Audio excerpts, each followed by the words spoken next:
Okay, this is going to be a two-part video. The first part, I'm going to show how to get a smoker lit and have it stay going without having to keep relighting it. It'll stay lit all day long. You have to repack it sometimes, but you won't ever have to relight it. The second part is going to be for the cages, on how to make them in the size that I usually make them for the if you find any supersedure cells or emergency cells or even some of the swarm cells that around the frame, then you may want to keep a couple of the queens out of it. So another thing with that, you can keep the cages out of every one of their cells until they all hatch out, emerge, whichever one you want to call it. And then take all the queens that you want out of it and let one of them go. So if one of them's running around in there and you have the other ones caged up, they will fight to them cages and sometimes you may come back and you won't have no queen left there because they've been hurting each other through them cages. But let me get going and show you how I get this smoker going. The main thing you want to do with any kind of fuel you use for your smoker, it don't matter what you use. You don't need a whole lot right at first.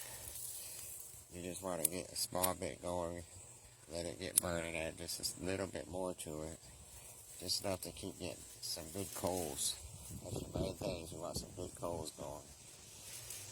Once you have good coals, you can pack it full with a lot more packed as you can get it.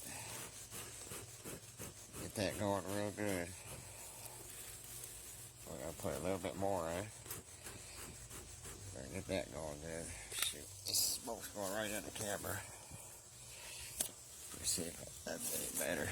The smoke keeps on, or the wind keeps on twirling. You see it's changing directions on me, so get that going good. Now if you use jeans or something like that, cotton and stuff, a lot of times you have to let it get going a little bit longer, but same thing, just get little bits going at first. We're going to add a little bit more to it. Get it away from that camera. That dang wind out here today is just, it don't matter where I put it, it seems like it follows me. Wherever I go, it seems like it just wants to ruin my video. I'm already not the best at making videos. That wind sure isn't on my side. Once we get that, like that good, you want it to be nice, cool smoke by the time we're done here. Well, you're not trying to grill any bees, you're not trying to cook them, so I'll add it more and start packing it a little tighter. Get that still going good. You want to keep on pumping that air through it. Make sure it's staying good before you add a lot more. Okay, here we go. And just slowly, gradually, as I'm making sure them coals and everything's still going good, getting it more and more pushed into it.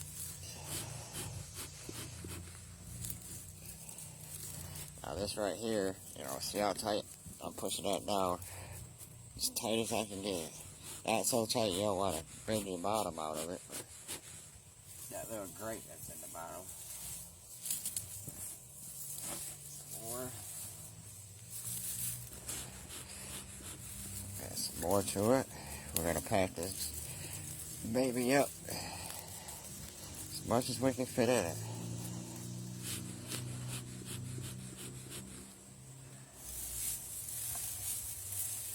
So, like I said, I prefer pine needles. I've used a lot of different things. It could be too is I grew up smelling pine needles, and bee smokers. It's what my papa or my uncle or all the guys that I have worked for in the past have used. I just really like that smell.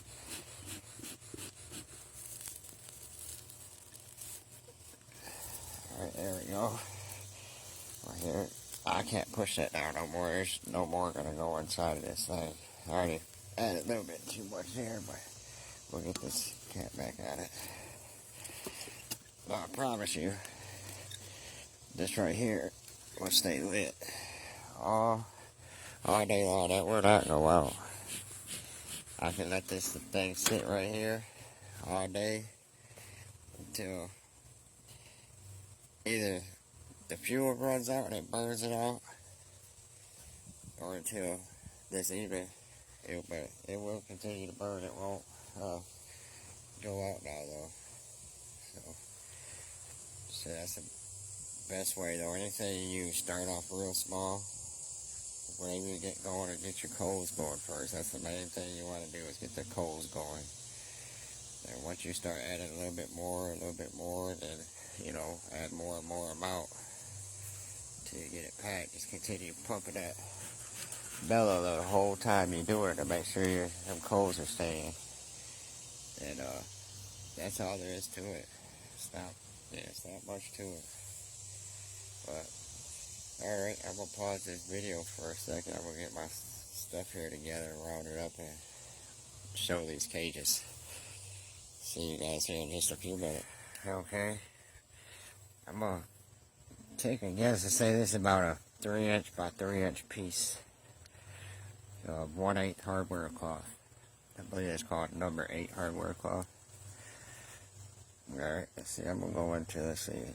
1, 2, 3, 4, 5. I'm going to cut about the 6th square. And let's see how many did I go up on this one. 1, 2, 3, 4, well, 5. 1, 2, 3, 4, 5, 6. 2, 3, 4, 5. 2, 3, 4, 5, 6.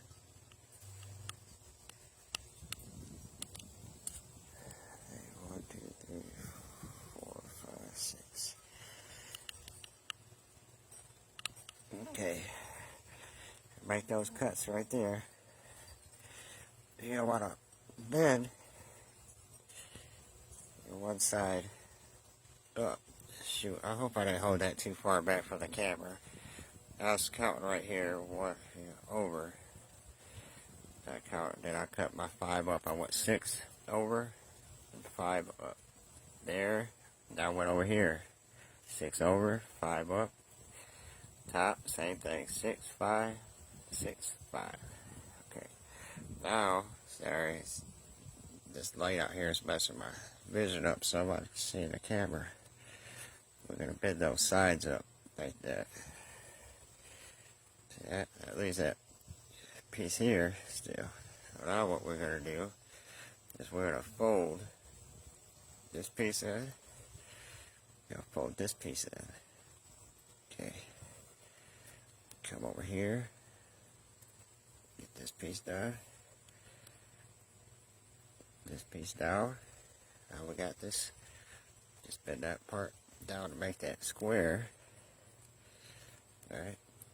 See that? Now we're going to bend this piece down to make that square. Okay. And that's all there is to it. That's about the size I normally make the cages to go over. The way the new ones can come out. You can make them a little bit smaller, which I usually about. I may have cut this one just a little bit bigger than I normally do, but that's fine. This is a fine size piece. But you could probably go 2.5 by 2.5 inch. I usually just kind of guesstimate when I make them, which I still use this. It gives that virgin queen when she hatched out some room to walk around and everything, and the bees can get to her through this cloth here. Now they will, if this is in there long enough, they will chew underneath it, get underneath it and let her out, so they can't stay in there for too long. If you got plastic foundation, I'm sure that would help a lot for them not to be able to chew underneath it though. So but yeah, that's the way I do it. If you can't get it to stay real good, you could always take some toothpicks and cut them down some and stick through the holes to help hold it some. But yeah, that's all there is to it. There's nothing too fancy. The last one video I made, the one I had, that's just all I had laying around, or some old stuff. But I wanted to make a video to show you guys. Here's a lot better here. Okay, this, I had to pause the video for a minute, get some comb. This came out of, it's an old piece from out of one of my mini mating loops here, but just for someone that may not see the video, so you got your queen cell. You got a queen cell right here. Alright, emergency queen cell. You take that out, you get that pushed over top of that. There's some old hard comb, they say it come out. Well, that's kind of hard to push it in this, but just get the idea.